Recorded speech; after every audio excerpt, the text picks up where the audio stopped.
Sir. Fading to black. Set to the intro scene. We're going live in 5, 4, 3. Yummy like a gummy bear.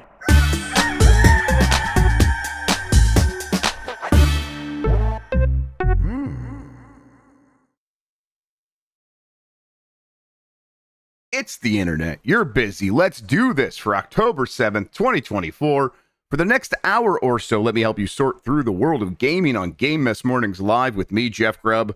Today, Halo still has a future and Metaphor ReFantazio reviews are in, but first, please join me in welcoming today's co-host to Game Mess Mornings. It's Jan Ochoa. Jan, how are you doing? I'm doing great for once, Grubb. All It's right. good. It's a new John. It's a new day. It's a new day, new John. You were down at that at Emma Fife's John, right? Yes. Once again, congratulations to Emma Fife and her new husband, Gabe. Well done. New husband, Gabe. Lovely wedding. Congratulations. Grubb, I don't know how much time you've spent talking to Emma's now husband, Gabe, but off and on. It's very interesting to see two genuinely good people that seem like, oh, y'all just like fit, and like that's right. Inspiring, and I love that. Yes, it was. I've always had that feeling about them. Very destined to be together. All that stuff. They do have they match each other's vibes very well. There was a moment where I used my moisturizers getting in my eyes thing that genuinely does happen to me when I was tearing up a bit during. Oh, there you go. And the best thing is we were near where we were in Los Angeles. We were near a train station or train tracks, and it was Emma's turn to deliver her vows. And I was starting to feel a little bit worried. The producer and me was starting to feel worried of like, oh, I really don't want Emma to have to pause during her vow if this train comes by to like just let the train go. And then she goes to do her vows, ends it perfectly. The next second, Grubb, the train passes by. Incredible. She knew too. She always knows. That's the thing you can count on Emma for. How was the slumber party? Grubb, I don't know how updated you've been on the newest current giant bomb lore, but there's my Audi, or my dear scumbag friend Ban Ochoa, made an appearance. There was one point where I was like 2-3 a.m. in the morning. I was laying flat, still in my suit, writhing around, rolling around Nikki Grayson's floor. Sure. And I think I was yelling about something and profusely apologizing, and Nikki was like, shut up, we're going to get food, give me your face. They grabbed my phone to unlock my phone, and then we had burgers, and Barley tried to eat some chili cheese fries. Barley, did Bambo Ochoa want to feed Barley the chili cheese fries? Oh, never. I know how much of a struggle for Nikki that'd be afterwards. There was there was somehow there was like Fernet involved an hour before that. And then it was fun times. Sounds lovely. Yeah, it sounds like a good time. But you're back home feeling recharged, ready to go? Absolutely not. But a certain video game is reaching its metaphors right inside of me, Grubb. Hell yeah. All right. Well, let's get to talking about that. But first, let's explain what we do here. Most weekdays, I, Jeff Grubb, will help piece your gaming life back together. That includes breaking news and maybe even some of our own original reporting. For all these topics, I'll get the input of a bona fide expert who will make me look smart. If you are watching live on Twitch, welcome. You can always listen to the show later on podcast feeds by searching for Game Mess Mornings or find the RSS on giantbomb.com. You can also catch the show later with chapters and timestamps on YouTube. Hello, YouTube. All right, we have a lot to get into, so let's start the morning mess with Metaphor ReFantazio reviews. They are in. It is kind of bouncing between 91 and 92 on OpenCritic. I think it's in that same range on PlayStation, on Metacritic, where it has a lot of reviews, And then on PC, it's got a handful more. But yes, it's doing very well. Reviews are in. Starting here with PC Gamer reviewer Lewis Parker, who gave it a 95 out of 100, and says it is a beautiful 100-hour long journey from beginning to end. Metaphor ReFantazio takes the best elements of Persona 5 and somehow improves on them. VGC's Jordan Midler gave it 5 stars. Metaphor ReFantazio could have so easily been Persona with the names filed off, but it's so much more than that. It matches fun, expansive combat with an excellent cast of characters that make the near 100-hour journey an unforgettable one. And then Digital Spy's Jess Lee gave it 3.5 stars, says, Metaphor borrows defining features of Persona, yet executes these ideas in a less meaningful way. And in taking much from the beloved series, it takes a long time for Atlus's latest to carve out its own identity.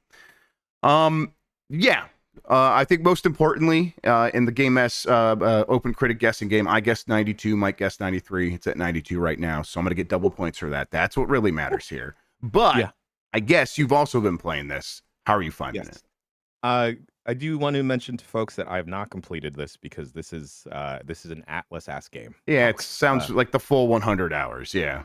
Yeah, you were going to be in for a ride, but I'm happy to tell you that it is. You also got to check out the ride that you do get in this game because it is absolutely wild. Initially, I was a little bit worried, Grubb, because it is set in that fantasy setting, and that's not normally my bag at all. Right. But I was hooked from the jump because this game, if y'all thought that Persona was dripping in style and swag goo, from the music and to the look, this blows it out of the water, which I thought was an impossible task. And on top of that, this delivers on everything that Atlus is already good at, where I agree with Jordan. You could have filed off like the name Metaphor ReFantazio and would have assumed that this is a Persona. Right. And I think it would have 100% fit with that because it does have the calendar system, the social link system, where you do have to kind of negotiate with your days and make sure that they matter, and then your social links. But there are moments in the Persona games where I feel like some of the social links aren't the strongest, Grubb. In my time with the game, I've enjoyed every single aspect of it. Good. And for folks that are curious about the story, holy shit, yo. In the same ways that the Persona series has really challenged, virtually everything. Relationships with societal relationships, interpersonal relationships, religious concepts. This game is going for it. And for the most part, I think it sticks the landing, Grubb, by swinging for the fences and trying to make those gigantic leaps when it is talking about religion and race, and it's talking about self-perception as well. And then that relationship of that shared experience, just being a living being in the world. And it really, really nails that so well. Yeah, it seems like when I do kind of glance at some more reviews and was kind of trying to capture a few for the news this morning, and also kind of glancing at Jess's now, Jessica Cogswell over at GameSpot. She gave it a 10, and one of the emphasis a lot of people are making is on excellent storytelling, excellent characters, really good pacing on that side of things. Is that carrying most of the game for you? How are you also finding the tactics? 100%, Grubb. Like it is like a slight twist on Persona 5's combat system. Like if you were to look at screens of it, you would just assume that the world of Metaphor is a different dungeon in a Persona game, specifically Persona 5. And I think it utilizes all of that and still manages to pull it off well and make it its own in a certain way, then that differentiates it enough from Persona. And I just love it, Grubb. It feels like we are so fucking back with turn-based RPGs. Yeah, Grubb. they seem to be on top of the genre in a lot of ways. Yeah. Part of that, I think, is Final Fantasy kind of beefing it a tiny bit with its real time action based combat for Final Fantasy Yeah. 16, which I thought was pretty good, but it's not so good that it should be the standard for the genre going forward. Whereas obviously Baldur's Gate and this on kind of both sides of that coin. And a lot of other games as well, clearly crushing it for turn based combat. Yeah. So if a Persona fan is coming into here, do you have like a pointer for them to like some tips to like make sure that they can hit the ground running, or are they just is it gonna be sort of seamless? I think it'll be seamless if you already have experience with, I think, any story heavy JRPG. I think you'll not immediately click with it. Sean in chat is saying that the gameplay itself is not necessarily clicking with him. Don't want to put words in Sean's mouth. But I can perhaps see where Sean is coming from there. I think just be mindful and don't put too much pressure on yourself and get the choice paralysis of like which social links to perhaps max out. Just play the game as you would want to play out, and whichever characters are speaking to you in that moment, just explore those relationships as you naturally would. And I know that we live in a world where people are spoiling games left and right, spoiling TV shows left and right, but just take your time with it, and really let the messages resonate with you. I know people joked around that Final Fantasy 15 was a road trip game with the boys. Yep. This is definitely that. This is let's take a cross-country road trip to not only destabilize the country's racist systems, but also let's just see some cool shit with some homies. Okay. It sounds very promising. I think a lot of people probably are gonna, especially with glowing reviews like this. Even people among the Persona fans might have been like, well, I want Persona. I think they'll probably pop in for this now. That's exciting. Yeah, I guess any other big takeaways from the game? Any other things that you wish people would know before they hop in? I think I appreciate the CO Jones on Atlas when it comes to trying to tell these heavy-handed messages, because not a lot of studios, not a lot of developers. It's funny, I feel like indie devs are very good at tackling very specific messages, and sometimes with AAA studios, it just falls flat and crumbles on the own weight of such a big game. But time and time again, I feel like the people at Atlas do such a good job at handling very serious issues in a way that is palatable and manageable. That being said, I do wish, Grubb, because I know that this is going to be such a time investment. I read Jess's review, and she said that she spent 80 hours on this game.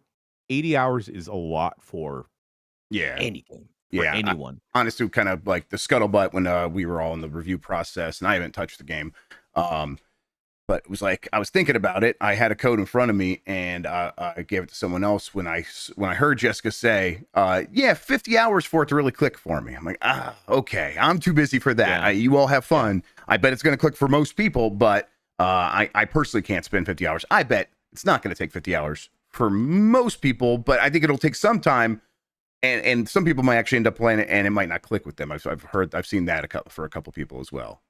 Yeah. So my idea, Atlas, and get ready to cut the check, please. Ooh. Okay. Here we go. I understand that we will do a re-release of a Persona game, like a couple years down the line, like Persona 5 Royal. What if instead of that, we just have Metaphor ReFantazio Turbo, where we just cut some of the fat. Metaphor ReFantazio Speed, 3-minute matches. That's it. Like, Grubb, I am dead set that there are a lot of people that would enjoy more of Persona if it was not 80 to 100 hours.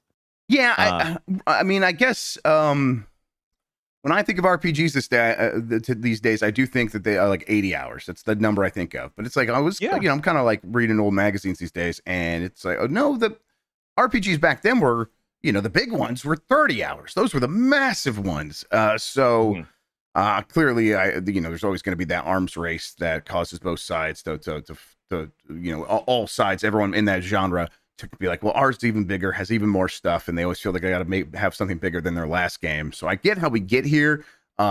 I wouldn't hate for them to take all of their stylings, all of their gameplay prowess, and apply it to something that is a turboized version of what they've made before. That'd be cool.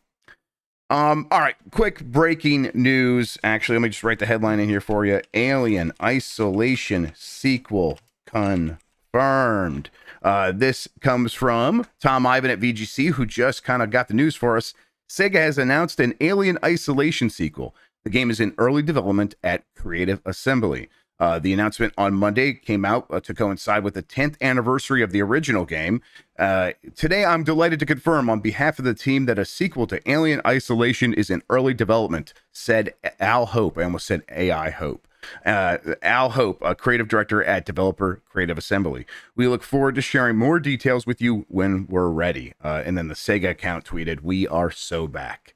So, there you go. I think this is a great idea. I think this is one of those games that at the time it reviews a very specific way because the reviewers are like, I have to think about this holistically. There is this really great mechanic here of you trapped on a spaceship with an alien, and all that stuff is great. And the game is too long and that drags it down. Therefore, this game is a blank, and it's whatever number that is lower than maybe they would have given it just based on how good the mechanics are. Now it's really grown in estimation over time, and in a lot of fans' eyes, it's got a cult following. It's only, it grows in like players around this time of year every year. I think you take what you learned last time and you really focus in on what worked, and don't feel like you need to make a 30-hour game this time. I think when this game came out 10 years ago, there was definitely this real strong need to be like, we need to be able to justify this game being the price it is, and we need to to take up room on store shelves and all this stuff. So it's got to feel like it has a ton of content. I think people are a little bit more willing these days to be like, if you give us all the gameplay mechanics we want, just make the game until it stops being good, then end it. And I think that people will be more open to that these days. I'm excited about this. How about you? I never checked out the original Alien Isolation, but I do remember seeing like a positive upswell over like the past couple of years, Grubb, every time that anything alien related, whether it's the movies or the games get talked about, of like, what if you just did that one again? So yeah, I hope that they take what they learned from the first one and make this one dope. Maybe we should play it on the website. Yeah, I think that'd be fun. That'd be a good time.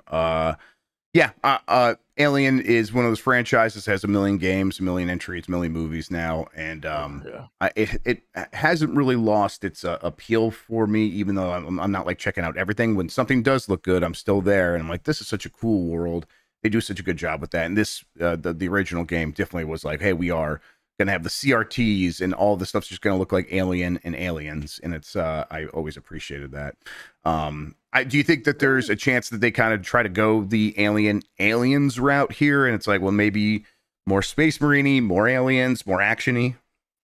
It seems like a lot of people really jived with the fact that you're kind of like a regular degular person in the original Alien Isolation, and I think adding more of a hoorah Space Marine vibe to it will kind of shift the tone in a dramatic way.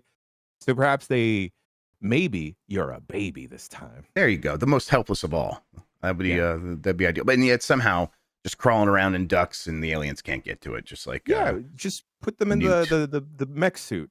Little babby there. Little baby mech suit. No timeline on that. They said it's in early development, probably still years away. But cool to get a sign of life from this series and see it coming back. It feels like this is one that was well earned. And next up, we'll get Randy Pitchford's Space Marine 2, Colonial Space Marine 2. There you go. Cool. All right, the future of Halo is coming, and it includes multiple games. This is from Ethan Gotch at Kotaku.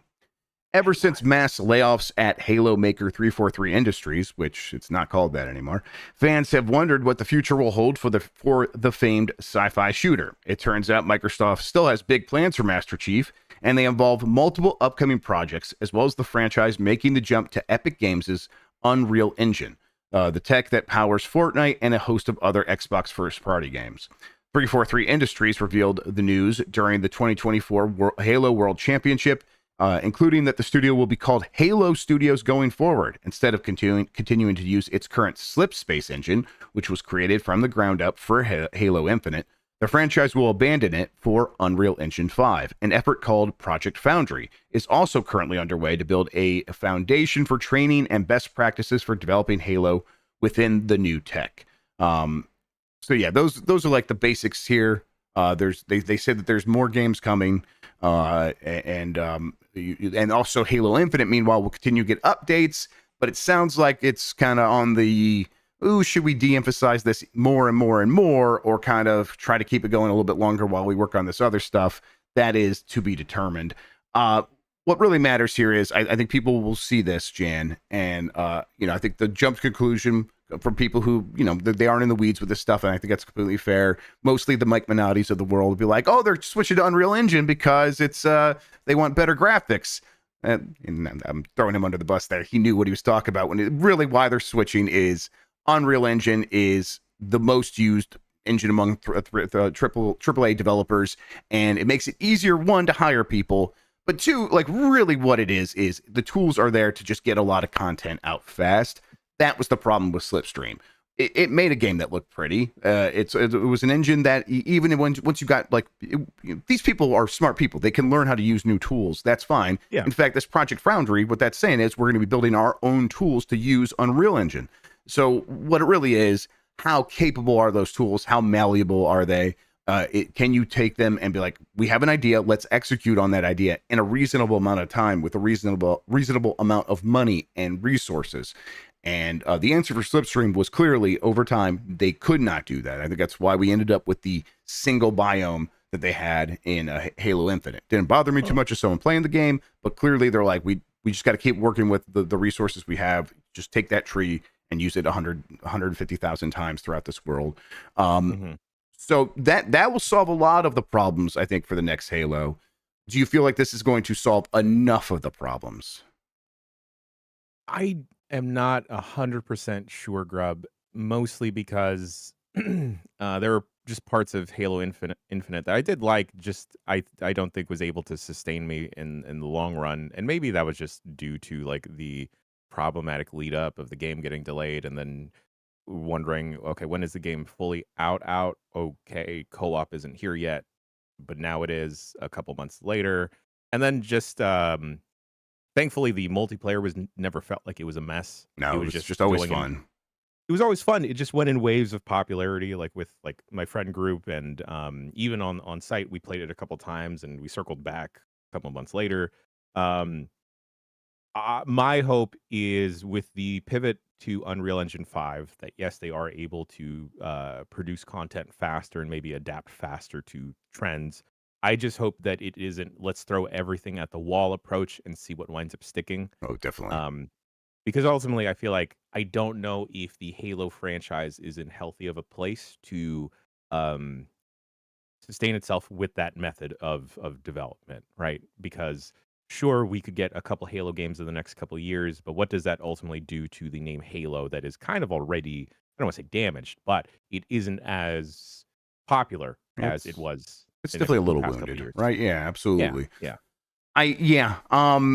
I think they have to kind of continue to treat the next games as big, huge, and important, and that means not being too, just like you said, throwing stuff at the wall. That's a good point. And I think what they probably should do here is establish this very strong foundation and build something out that like feels like, okay, this is the next big Halo thing.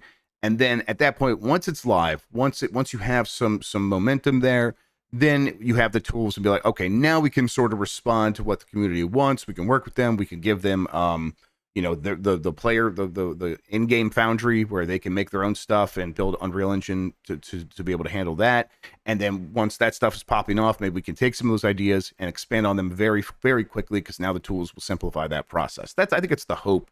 And then, at that point they can try to throw a little bit more at the wall, because they have the strong foundation of this is what Halo is. People are happy with it. We can continue telling stories in this world and having cool multiplayer stuff. And now we're not afraid to try things. All that said, it's Halo's problems are they do come down to, can they get enough attention? Can they get enough popularity? Can they get people to care about the game? And I think that, like, clearly with Halo Infinite's multiplayer, I think one of the biggest issues was the lack of content. That seemed to be the thing that everyone pointed to. But I always wonder if it's like, is that something people say, and what they really feel is something deeper and harder to express, and it comes down to maybe they just don't care about Halo the way they once did. And I wonder if those problems will remain while they solve all these other technical and development problems. It's tough to say, Grubb, right? Because for some people, some of that stink is going to remain no matter how good the game winds up being, right? Yeah. Ultimately, across the board, I think Infinite wound up reviewing pretty well. But that perception of Grubb, I guess, what would you call it if, like, Doom and Quake are a boomer shooter and Halo occupies kind of that mental game space for me before, like, Modern Warfare 2? Master Chief of the Millennium, because he came out like right in 2000, right? So I don't know. Yeah, boomer shooter and the son of boomer shooter. I don't know. Like, that's probably Son of Boomer. Yeah, son of boomer. SOB. Yeah. It's an SOB it's game. It's an SOB game. Yeah. So yeah, the poor Saab. Yeah, I think that there will always be. You're right. This, like, churning back of, oh, I really missed that. We've had enough of Fortnite. Let's try something else. You know what? Maybe that something else should be nostalgic, and Halo could jump back in at that time. So we've seen a couple indie games blow up. BattleBit Remastered. Yeah. The Battlefield formula. I'm kind of surprised that we haven't seen too many games try and indie games or indie shooter games try and recreate a Halo to some degree. So maybe it's just going to be the Halo team or the Halo studio moving forward that just tries to recapture that nostalgia and reframes it for a newer audience. Yeah. Just make ODST again. Yeah. Did you see the recent update to Halo Infinite where they're adding third-person cameras to the action? Yeah, I don't know if I need that. Yeah, I think I was like, that's fine. I think I was a little surprised by, like, how many people responding to the tweet about it were, like, super excited. Like, this is the thing that they've been waiting for in Halo. And I'm like, kind of doing that the Clint Eastwood meme, like, get off my lawn, like, kids. Yeah, you can't handle first person. Come on, what's wrong with you? It looks cool though. It does look cool. Yeah. I don't know. Well, maybe we could check that. I still like Halo Infinite. And maybe the most exciting part for me of all of this news is this means that we can get to the point where people are no longer like judging Halo Infinite on how much it is hitting their pleasure receptors in that moment, and they could just assess it as, was it fun to play? And we're going to be in the Halo Infinite was good zone here very quickly, I think. So yes, looking forward to that as someone who's always enjoyed that game and would love to play it at any time. Halo Infinite, just a fun, good, solid multiplayer game.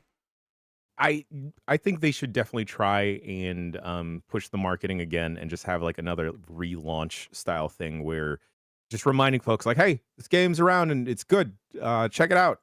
We don't just buy bags of Doritos and you'll be better at the game than everyone else. There you go.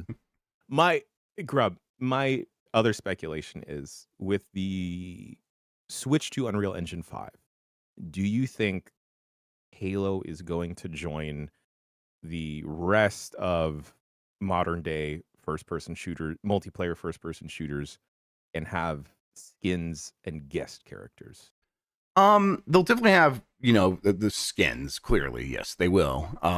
But, like, guest characters, I don't know. I feel like what this might open them up to is make it a little bit easier to borrow characters from other Microsoft games. Like, if the guys from Gears of War showed up in the Halo multiplayer thing, I feel like that wouldn't be too out of place or too strange. I guess the way that if they started moving around floaty, that would look weird. I don't know. It's hard, because you add in Harrison Ford as Indiana Jones. Can he just go running around and jump like and looking like that? It looks weird. So yeah. I think it'd be difficult to pull off.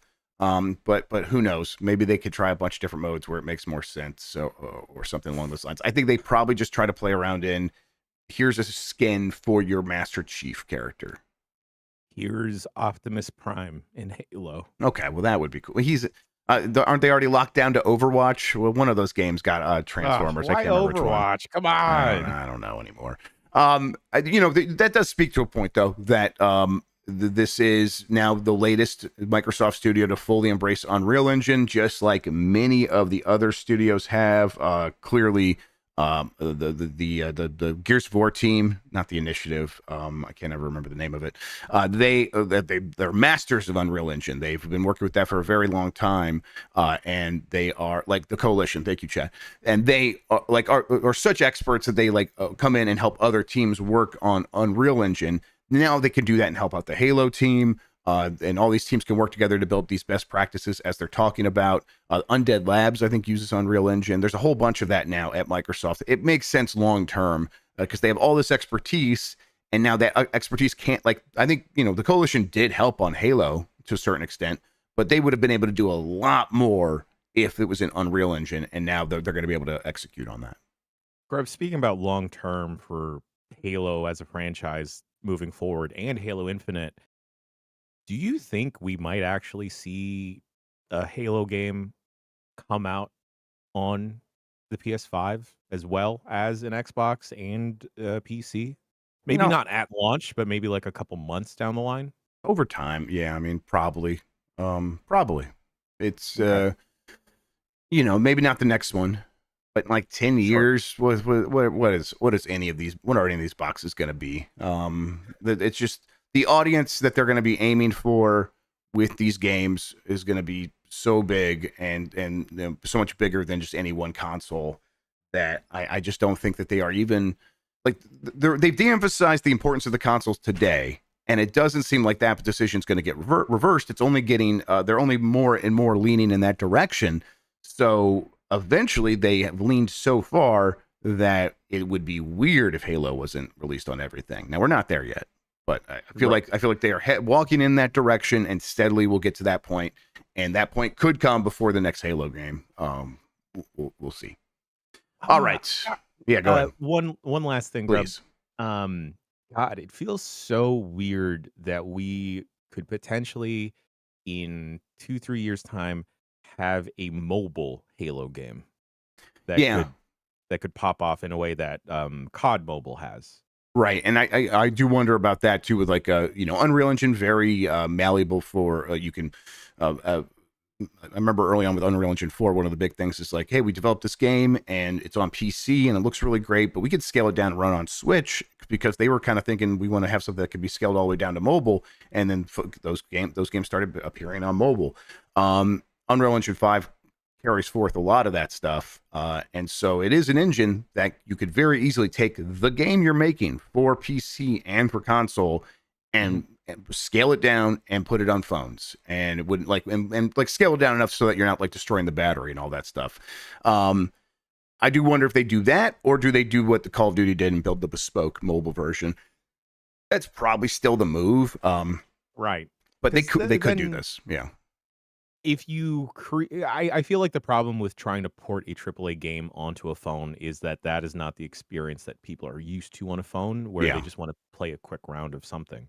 And you already have people in that hamster wheel with COD Mobile. I would say just try it. You could definitely adapt Halo to fit that I don't want to say weird, but specific live service game mobile format. Yep.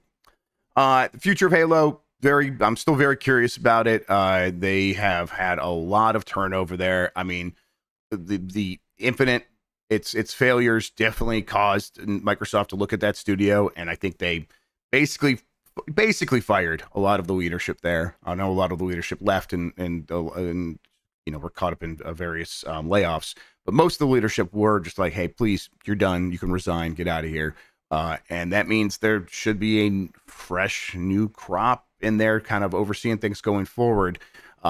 This is their chance to really sort of right the ship, because for as much as people love Halo, and the reason and then as far as it's fallen, it does feel like it's fallen due to missteps more than anything else. For as much as it's easy to be like, well, maybe people don't like those games anymore, I think the biggest problems have been that people didn't love 4's multiplayer, and they didn't love 5's story. I can't remember, it's one or the other. Might be mixing that up. And then Infinite, that's right. Yeah, and then Infinite was like, a lot of this stuff is good. Give us more of it, and they're like, well, we can't. It would take too long to make more of this game, and that now here we are. So I think if they can address those problems first, and then just put out a good Halo, the rest of it might take care of itself in terms of getting people to care about this character again.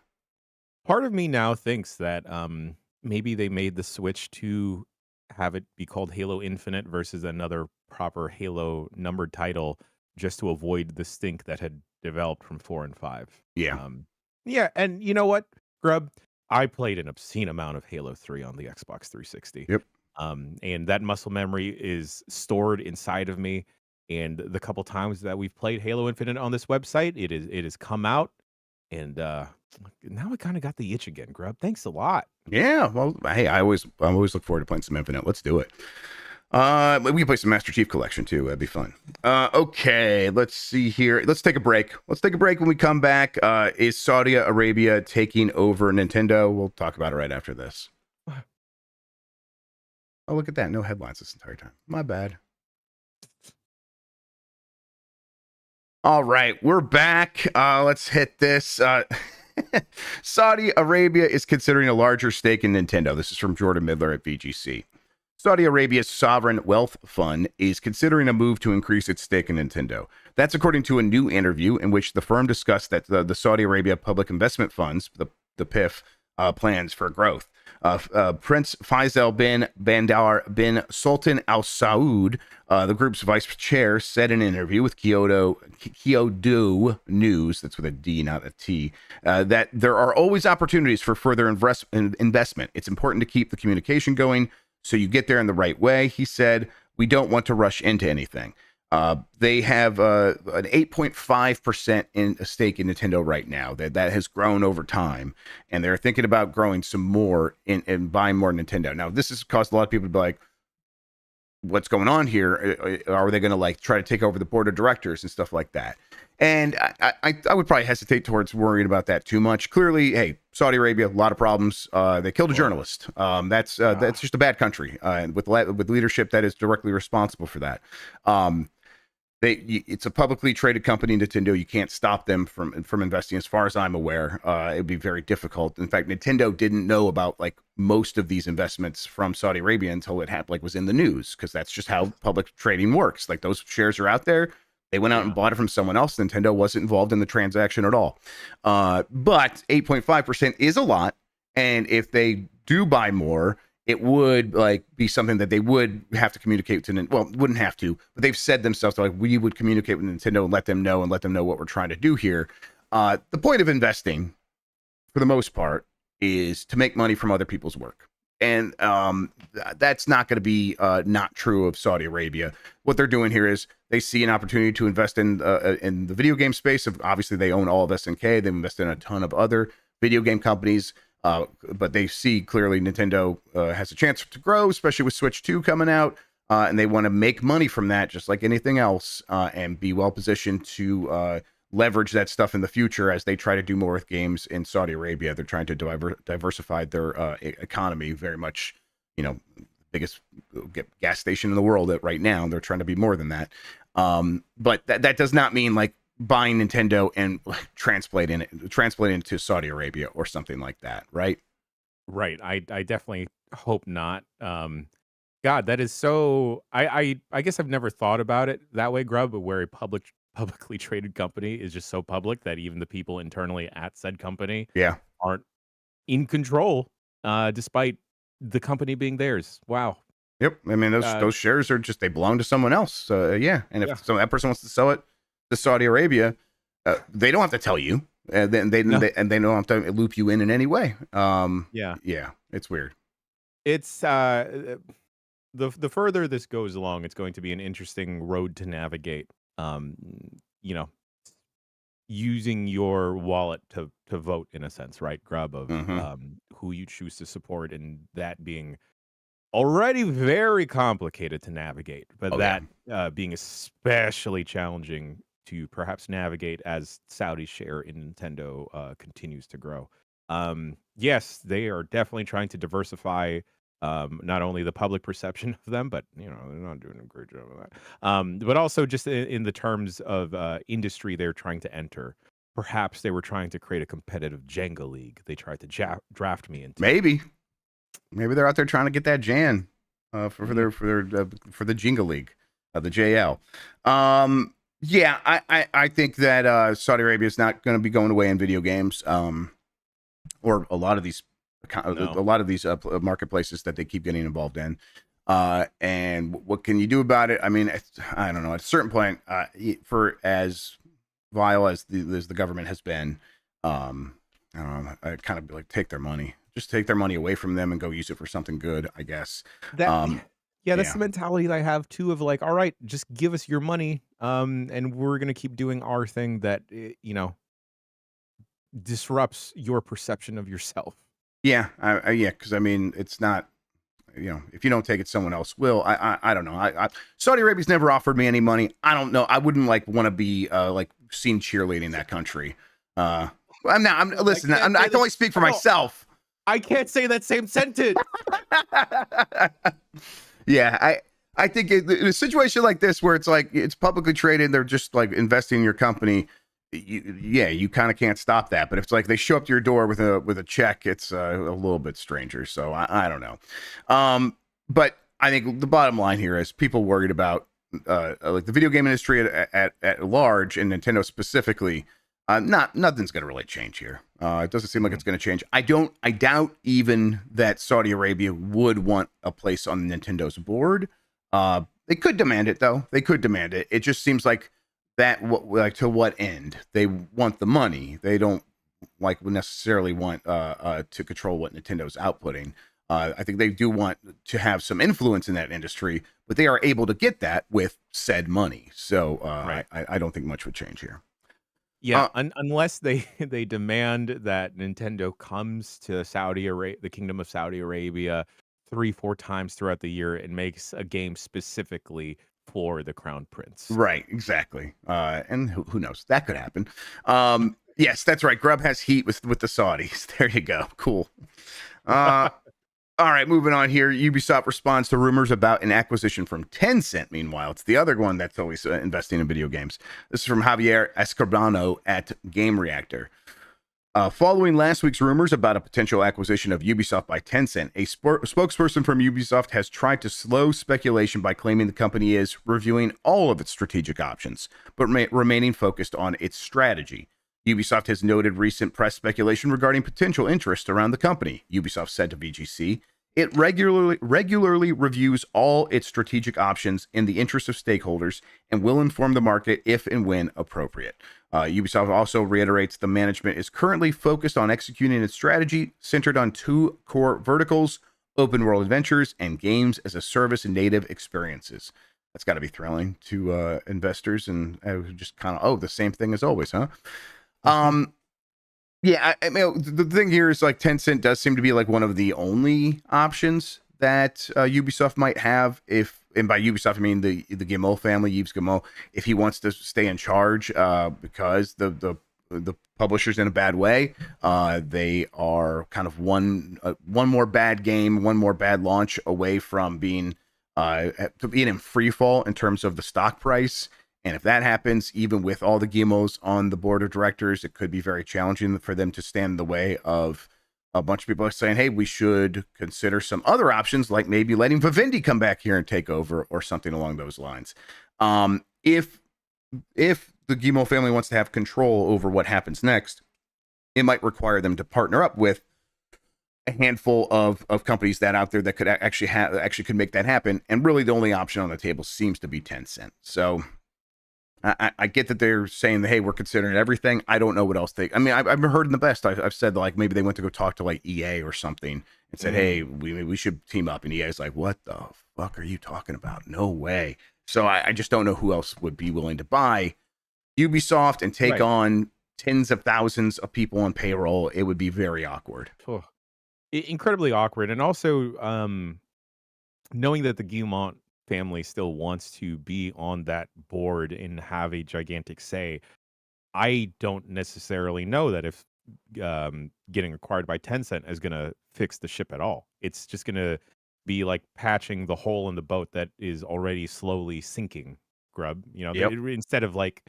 repairing the hole and getting rid of the rotting wood, we're just gonna let that rot spread with more money now.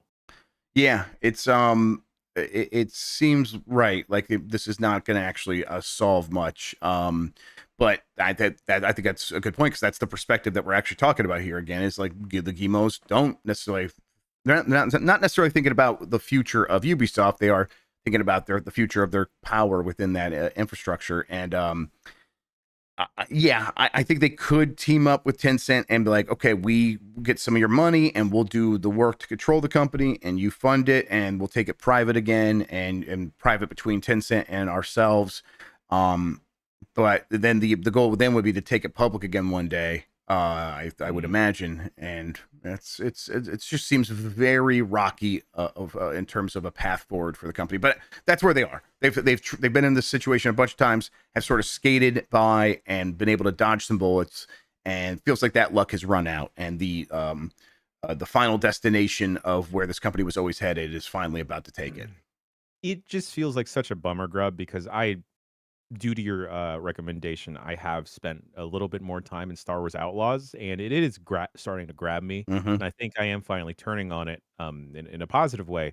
And it just stinks that it feels like Ubisoft is hanging the game out to dry, despite the game being continually worked on, and developers promising like, hey, we're going to make this game even better than it already is.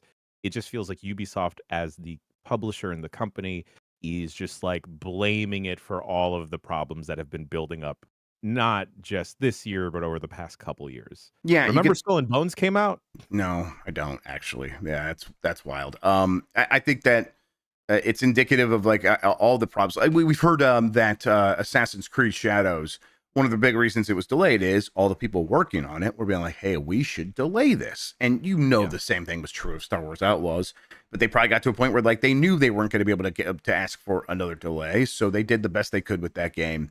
And as we're seeing it continue to get updates and get very significant changes to the quality of that game with some of these updates, it's like, well, in a matter of months, they were able to make something that feels much better already.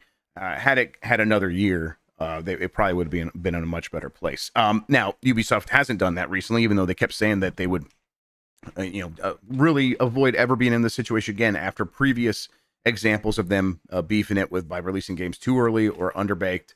And it seems like they can't help themselves because they're just too big, too massive, too expensive. They can't go several quarters in a row without one of these big games releasing.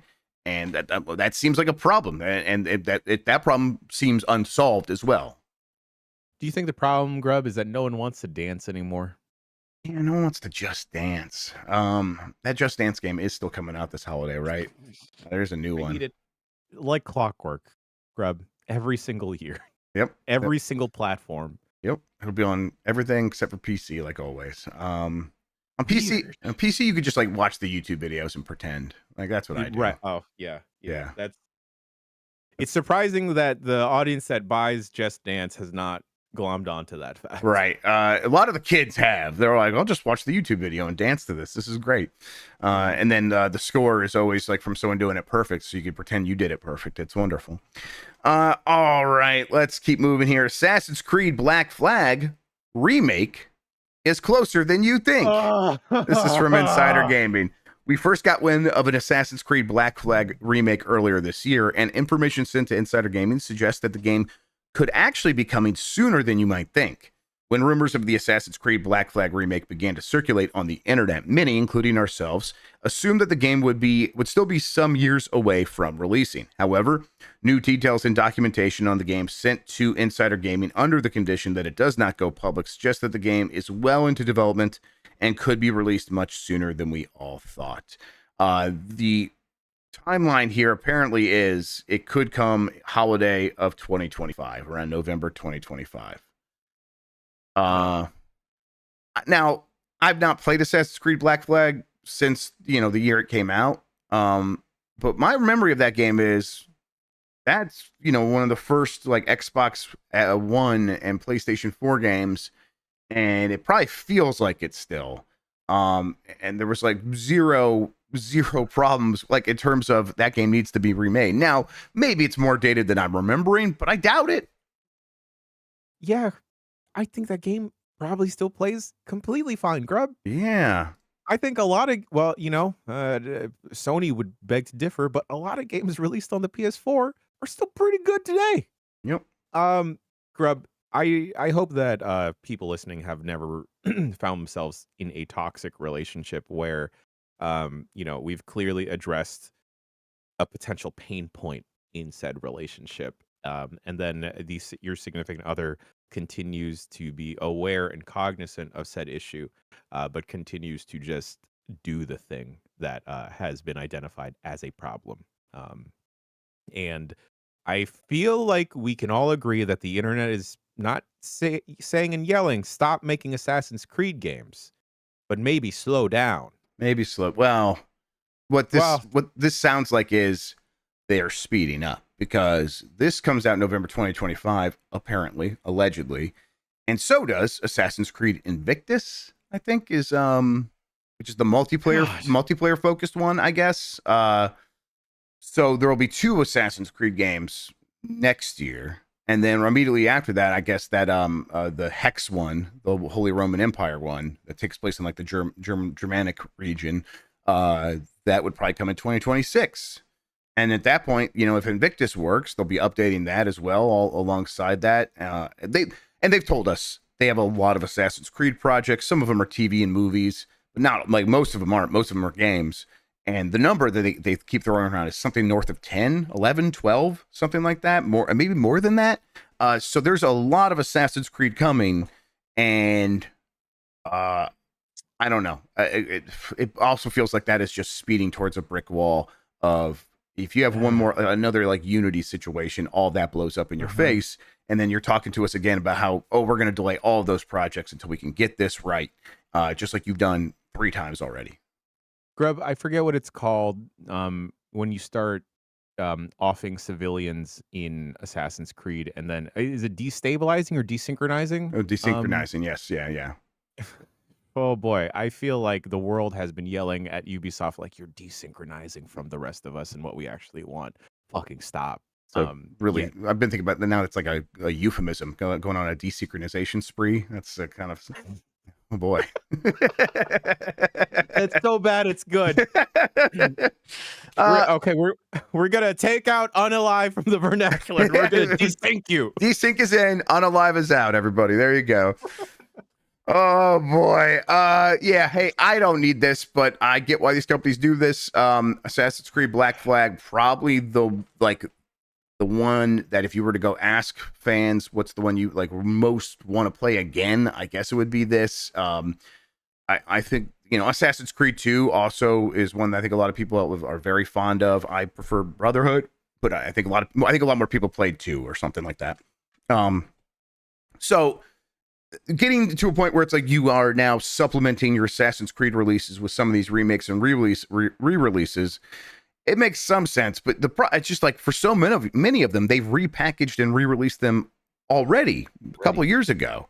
So that means this next remake will have to be something much bigger. And I guess, I don't know, maybe for a game from an Xbox One, it's not that much work to make it feel like a remake. But I think that also speaks to how much demand is there going to actually be for this. And we're seeing Until Dawn, not a similar kind of game, but from the similar generation. And that game's getting just got released as a remake or remaster, and it's on PC, and no one's playing it. No one seems to care. So I think it's very easy to mess these up, or to put a lot of work into it, and people being like, well, no, we don't want to replay that. We already bought it.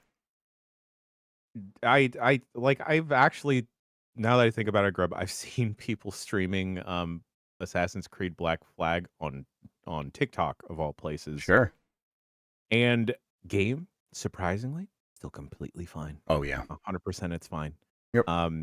And we're already in that position, Grub, where it feels a little silly to remaster a game that came out only 5 or so years ago, or whenever Black Flag came out, at least on the PS4 console generation, because again, for a lot of people still haven't upgraded to newer consoles. So the PS4 base experience is still their day to day, and it is completely fine.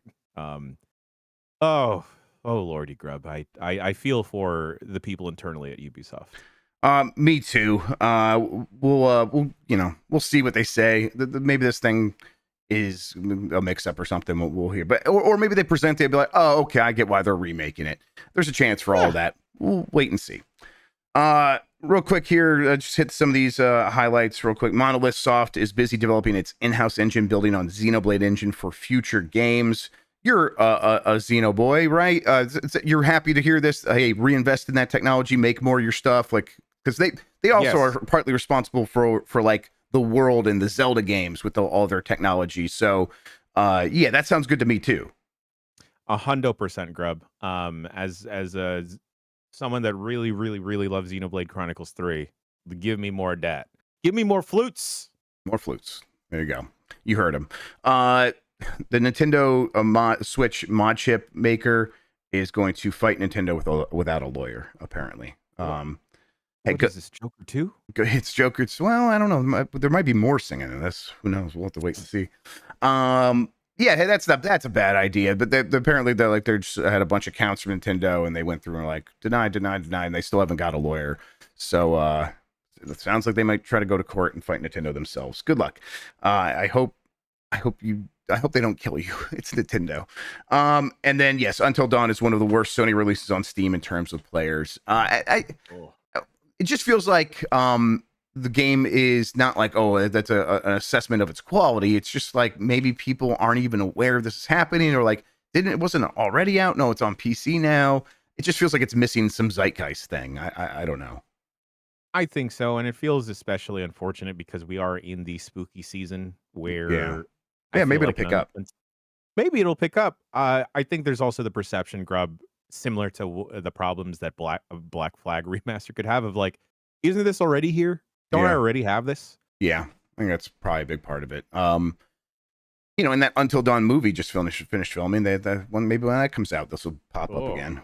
That could be fun. All right, poll question. Let's do that real quick. I have the results here from last week. What do you prefer, single player games or multiplayer games? 7% say they prefer multiplayer games, and 93% say they prefer single player games. That's on 4,000 votes. And I think that's, obviously going to be the kind of audience we get on our stuff, without a doubt. Right. It makes a lot of sense. That's astounding, though, Grubb. I think it's, I think multiplayer, listen, if you look at the way, people spend money on games, multiplayer games make more. They just do. And then when you were just looking at how many copies they would sell for years there, they would sell way better than single player games. I think they are just more popular with a wider, more casual audience. And then single player games are just a tiny bit more niche. That's all. But that audience shows up for shows like this. And clearly they do. 93% to 7%.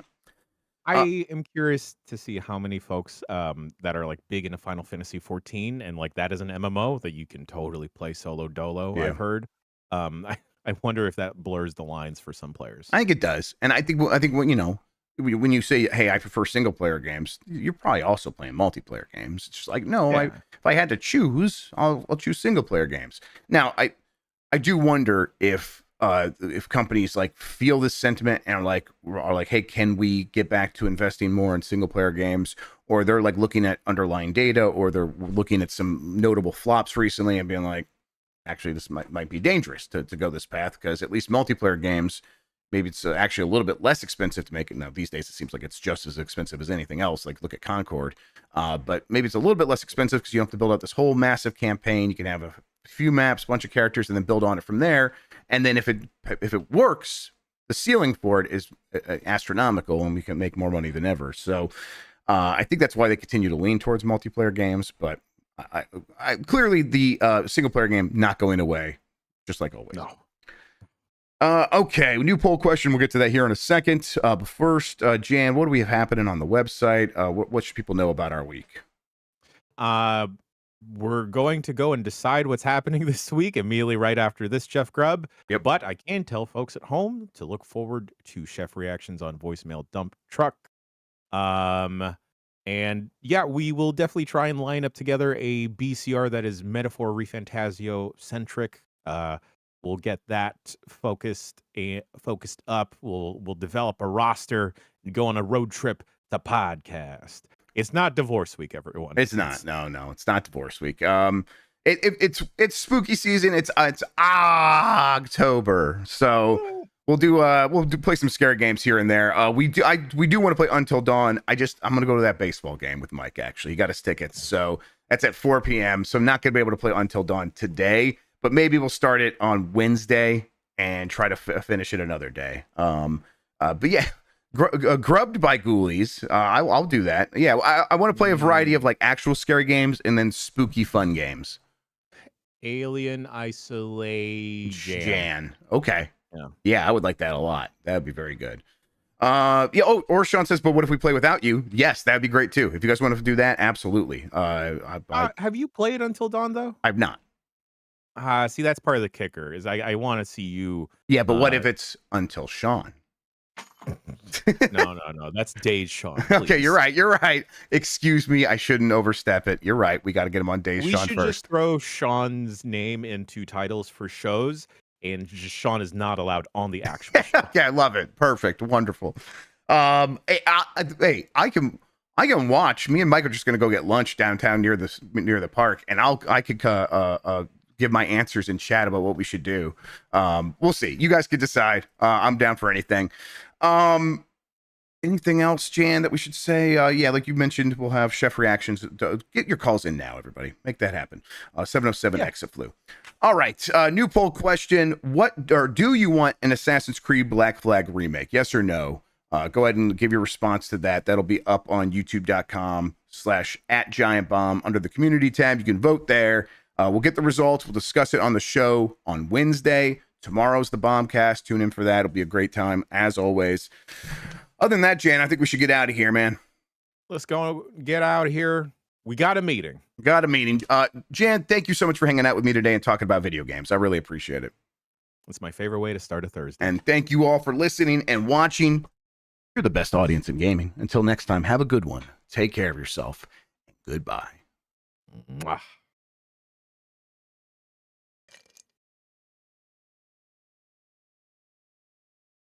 All right, we're out.